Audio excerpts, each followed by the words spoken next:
चाही रे। मरद हमरा खाटी चमरान चाही रे। मरद हमरा खाटी चमरान चाही रे। मरद हमरा खाटी चमरान चाही रे।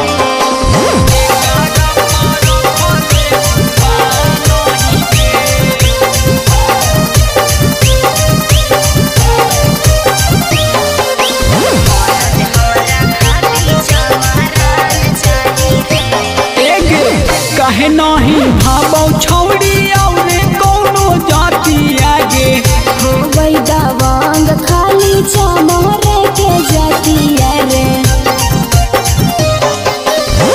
काहे ना ठीक लागो दोसर तोरा जाति आगे हो गई दबंग खाली चमरे के जाति रे। जाने पहचान लेगे जिला में हमारो नाम है गे।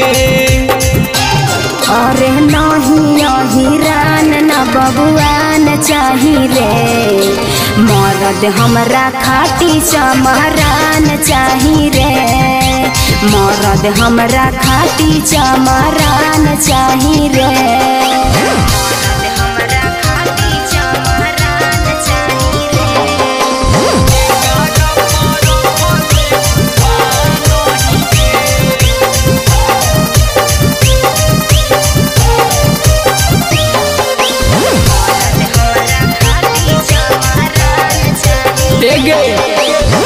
बन जो तू लभर छौड़ी मान ले तू बाती आगे हो जैतौ छौड़ा तोरा देही दूर गतिया रे।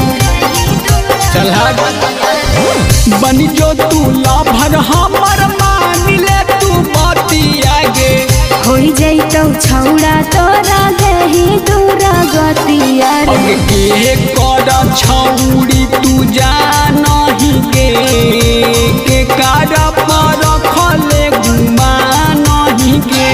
अरे नहीं हिरान न बबुआन चाही रे। मरद हमरा खाटी चमरान चाही रे। मरद हमरा खाटी चमरान चाही।